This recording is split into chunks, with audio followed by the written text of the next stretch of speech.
Welcome to Christ in Private Practice, the podcast for Christian counselors building bold, sustainable practices with Christ at the center. I'm Camille McDaniel, licensed professional counselor, here to offer faith-based support, business insight, and creative strategies to help you thrive. Let's grow, be encouraged, and take action together. Welcome back to another episode of Christ in Private Practice. And today I wanted to talk a little bit about how we are staying connected in business and how we are building those connections and whether or not they are sturdy because we are sometimes building on other people's land. And we want to be able to also make sure that we're building on our own land as well. Solid ground, okay?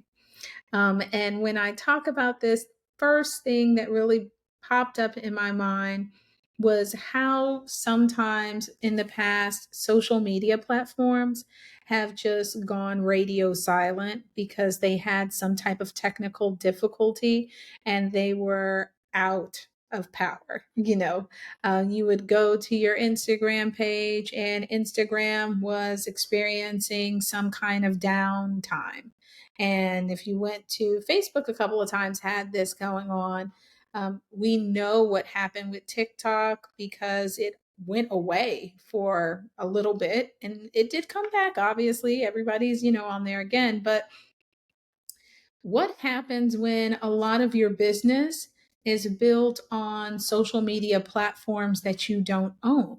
It's a little risky, especially if you actually communicate with people mostly through kind of like social media networks. And how about this? Because even if you are not super active, you're not one of the ones who are super active on social media sites, what about the fact that I bet most of you listening to this podcast right now are part of some type of online group for mental health professionals?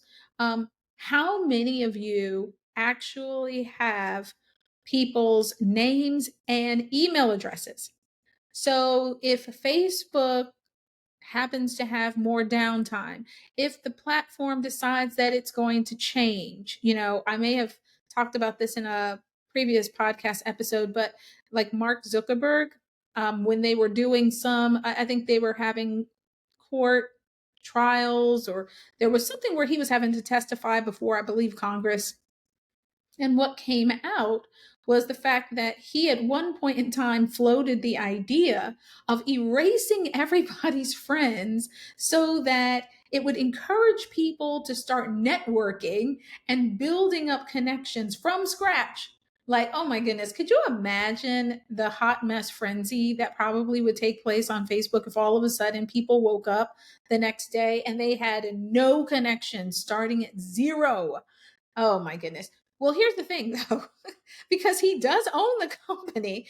And so thankfully there are checks and balances in place where people did not actually go along with that idea and they were able to get him to think about something different and go in a different direction.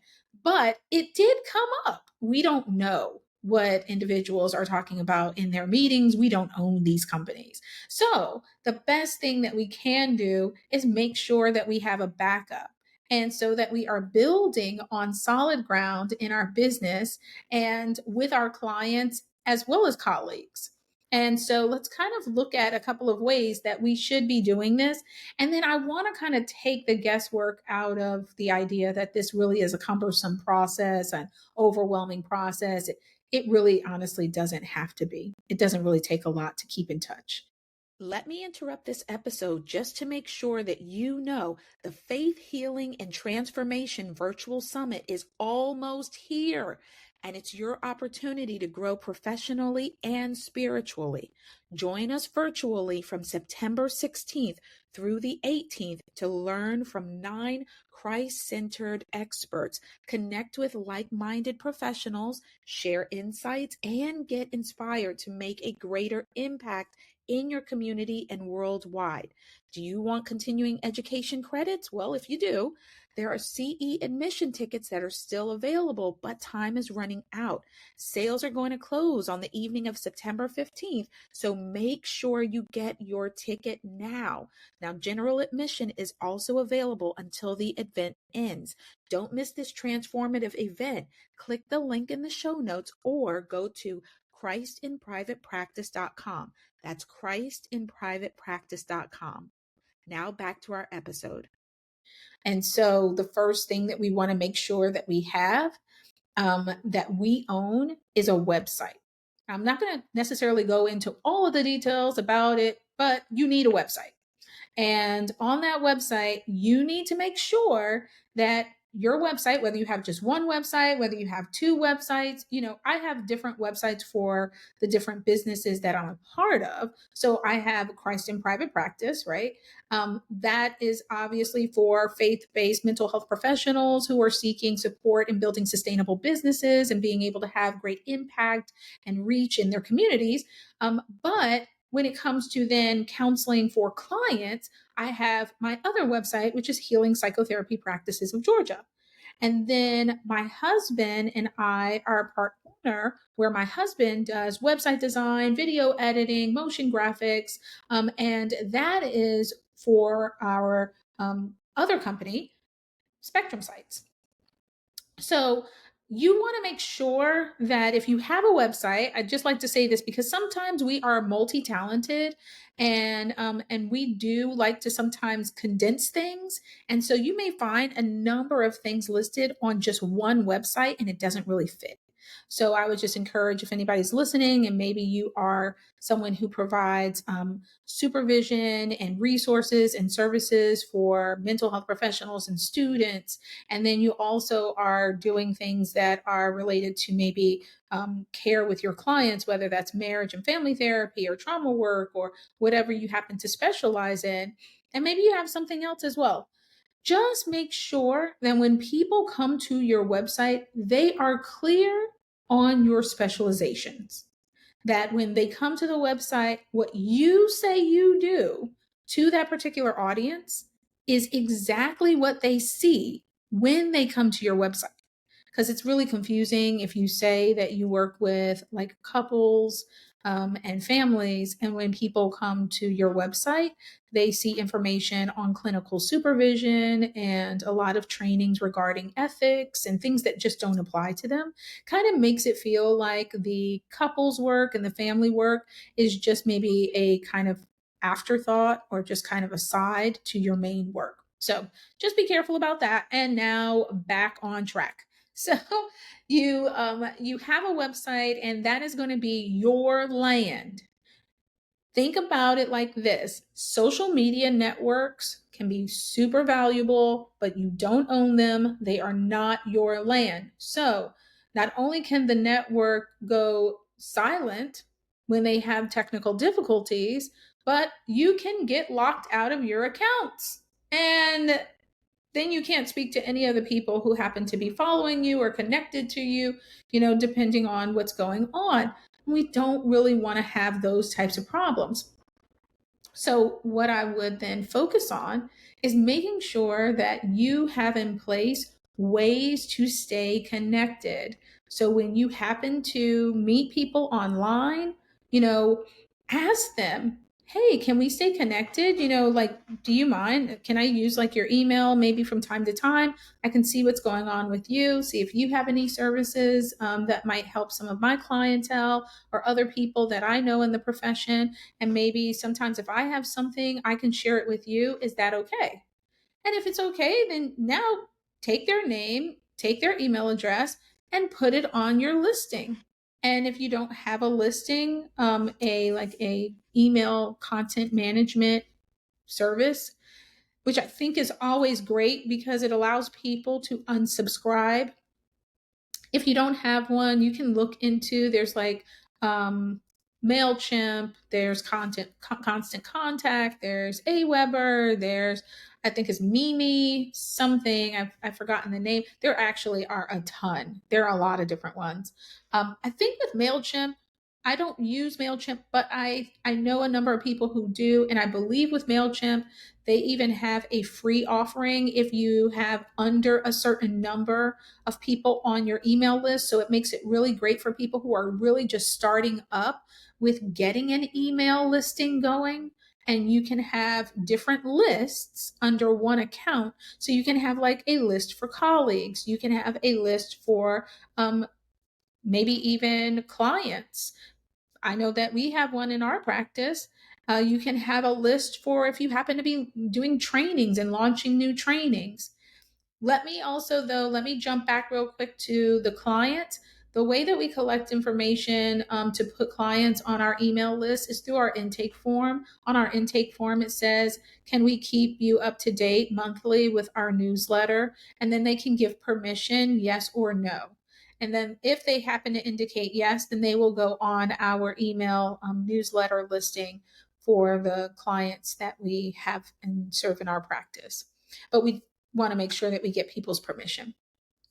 And so as we move forward, when you're talking about, okay, so if I build this email list, now I have to send people emails and I don't have time for that. And this is going to be a lot. No, you don't. Let's slow down. This is the same way as we encourage our clients to keep in contact with people so that they can have community. We are going to just set maybe a really easy pace for ourselves to make sure that we are sending out emails at a rate that is good for our schedule. No one says you need to send people emails every week. You don't have to do that. I have an open rate of anywhere from like 45 to 50% open rate, which is really good open rate. But I send an email out twice a month. I used to send an email out once a month. And every time, oh, and let me just say, this is an email that I send to the clients in my private practice. So I used to send an email just once a month. And I noticed that that actually was doing all right. It always got people to like call in, but it was just doing okay with the open rate. And when I actually bumped it up and made the, content really relevant, dynamic, and I sent it out twice a month, and people started to open it up at a higher rate. Now, with Christ in Private Practice, I send out an email weekly because I want to make sure that people are aware that a new podcast episode came out, and so they can watch it on YouTube or they can listen to it on Apple or Spotify. So I do send out a newsletter weekly, but the open rate for that, again, I have like 45 to 50% open rate. It's like really good. So it's working well. And you just want to make sure that, the information being sent is good. But when we are talking about building for our private practice, that's just going to go back to making sure that we have options, that we have a plan B in case something doesn't work. If you happen to notice that all of a sudden there's problems with one of your social media platforms, you don't have to stress out because you have been collecting email addresses all along. Here's what you're going back to the schedule, here's what you're going to do. You're going to say, you know what, right now, I know I can at least send out one email a month. Ideally, if you can send out two, that'd be great. But you know what? Start where you can. Okay. What are you going to say then? Develop what you're going to say. So if you happen to, work with children, then you are going to think about what are some really important topics that parents are grappling with as it relates to being able to support and care for their children who are experiencing some type of mental emotional health challenge. You can then write on that, give good quality tips, give some tools, give some resources. Have some of those resources on your website. Why? Because you want people to come back around to your website. You want your website to be a resource in their life so that they come to it not only for their own needs, but maybe they even refer to other people when other people that they know also have a need. So You're going to just write a website, or excuse me, you're just going to write a newsletter that's going to have information that your particular audience really is looking for. It's obviously not going to take the place of a full session, but it is definitely enough that might hold them over until they have their session. Give them a little something to think about, some more to learn, something to try. And then after that, you're done. That's it. That's all you had to do. And guess what? If that was easy, then do it twice and schedule it out.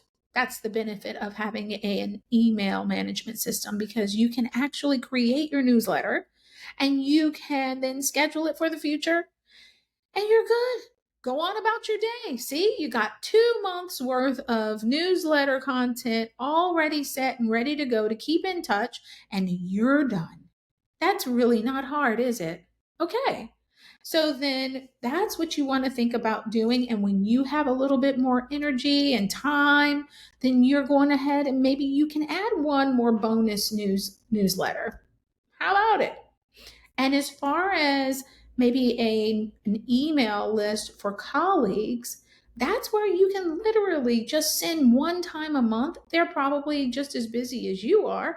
And you can send something out to say hello, and this is what I've been up to, and how are you all doing? And see if anybody has like room to maybe like chat, get together for a lunch hour, telehealth talk, or bring your lunch and we can eat and catch up.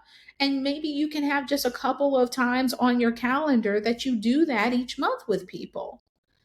Again, building networks outside of basically land that you don't own, so that you have a good plan of action. You have a way to keep connected on these social media platforms, and that is awesome. But then you also have a way to stay connected just in case things go a little wonky on this other land that you have your business information on, but you don't own.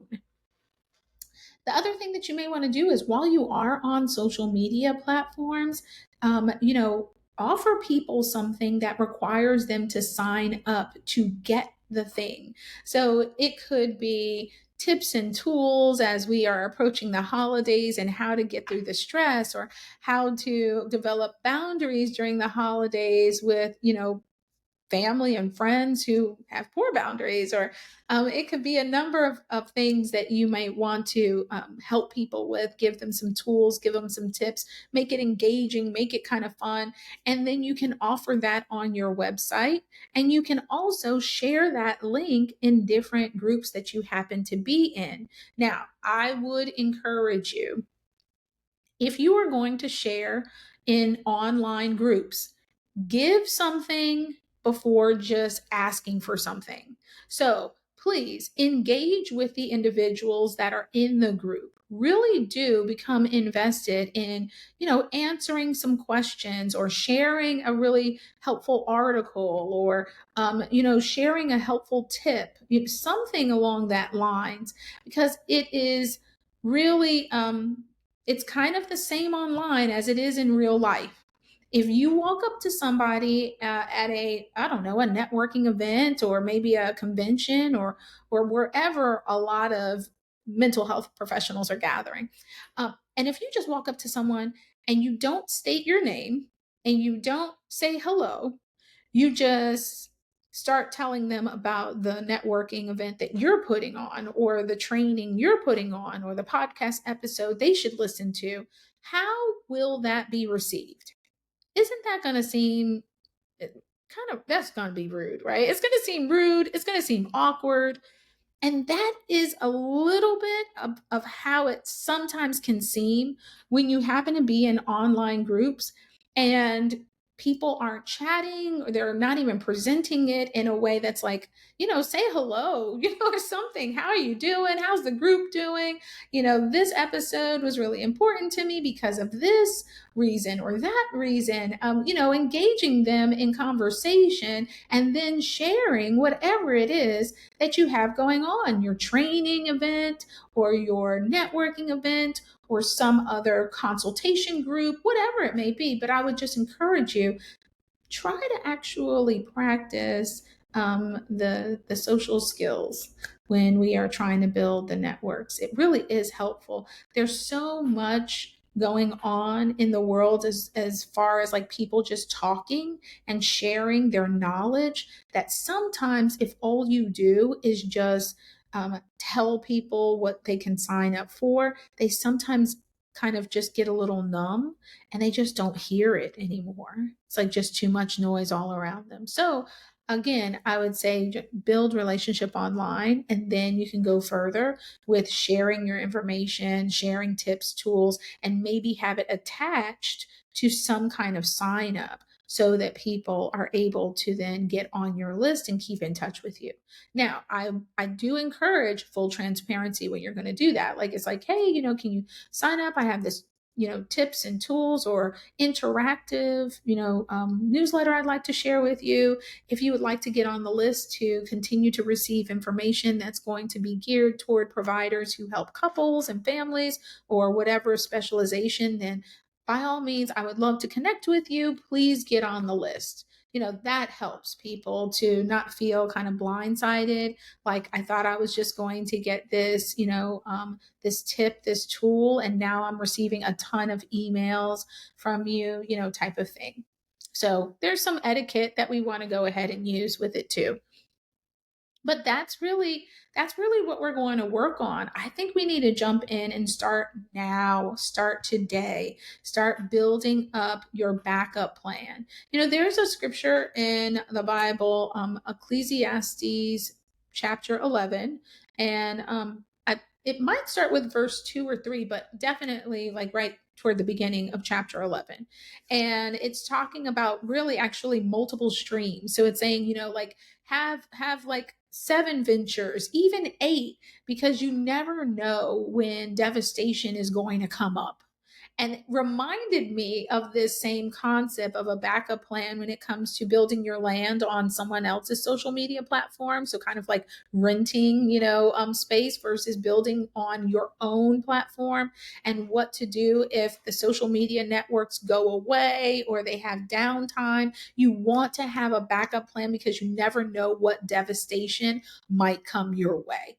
So, this is just a way for us to stay connected with our clients, stay connected with our colleagues, give valuable information, and build genuine connection and community, and make sure that we just have a plan B, a plan C, in case one thing happens to stop working. We have a few other things that could hold us up and continue to allow us to get the word out about what we're doing, and to also help to hear what other people are doing, depending on whether we're talking about a colleague or a client. So I would say jump into it now. Why now? Because we actually are close to the last quarter of the year. Let's start actually really making connections. Let's end the year strong, because I am so sure that some of you all have ideas, things you want to do, more people you want to see, or different ways that you want to see them. And you're going to want to be able to hear from other people to see what they're doing and share with other people about what you're doing. And you want to do it in ways that don't feel so overwhelming. So you don't have to send out 20, 30 different emails to all the people that you are now connecting with, but you can put it all on an email list, and then you can kind of share with them to just say, hey, what's been going on? Again, you don't have to do it often, once a month. Start where you can. And then when you have something coming up, then you can find yourself maybe sharing a little bit more and building off of that. So hopefully that kind of gets you, going, because I know that sometimes we can be like, you know what, this one particular way is working for me, I'm fine, I don't need a backup plan. And then we find ourselves scrambling if that one particular way no longer works for whatever the reason, because if tomorrow Mark Zuckerberg decides that he wants to again eliminate all of the friends and have us start from scratch, then he could do that if everybody who is a key player agrees with him, and we would have no say to turn it around. Now, we could decide maybe we want to evacuate the platform, but everybody would be starting from scratch. Oh, and that reminds me of one more little quick thing, real quick, real quick. So, the other reason why we may want to take the extra step to connect with our colleagues, especially I'm talking like colleagues that we interact with online and that we really enjoy, is because sometimes groups will archive themselves. I have actually been now in two groups that have archived, and that essentially means that you cannot post anything anymore. You can't respond to anybody. All you can do is look around in the group. And I think one group totally shut down, which is a really long process because I think you have to actually take every person out of the group before you can actually shut it totally down and delete it. Um, but yeah, I have been in groups where they have grown to be very large. And at some point in time, the original owners of the group are going to be taking their idea for the group, their business concepts, or whatever they have been working on or putting out, and they're moving it to another platform. They're just moving on with their business model, really, and it no longer involves the Facebook group.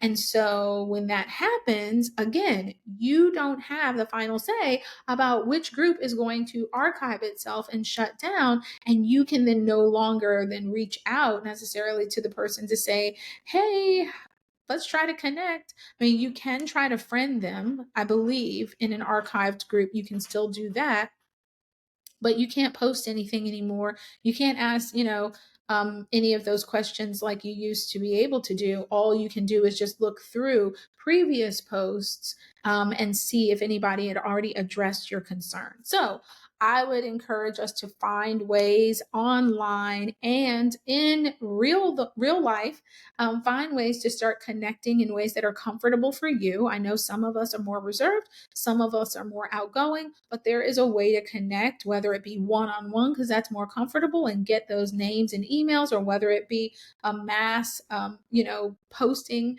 whatever is comfortable. Let's just do it, because we do need to form strong bonds so that we will be able to build our practices and our businesses in ways that are more sustainable. Sustainability. We're in this for the long haul, and you do need people and you do need connections for sustainability. So let's not run from it. Let's run right into it, holding true to Ecclesiastes chapter 11, when it says, have 7 ventures, have 8, because you never know when devastation is going to come. Okay? So until then, I want to really hear if you have tried it or if you're already building and in what ways.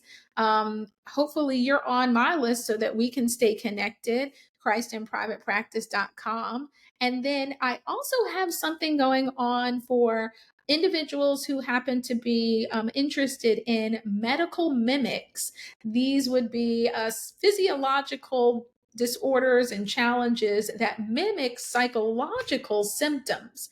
And that's actually on my practice website, healingpsychotherapyga.com. It's going to come out like in about a couple of weeks or so. But anyway, if you head on over there, healingpsychotherapyga.com, and if you take a look at our wellness programs, you will see that that is one of the training courses that you can actually get on the wait list if it is something that appeals to you and aligns with the type of training you are trying to get at this time. Then get on the wait list and you'll be notified exactly when it is available, which will just be in a few weeks.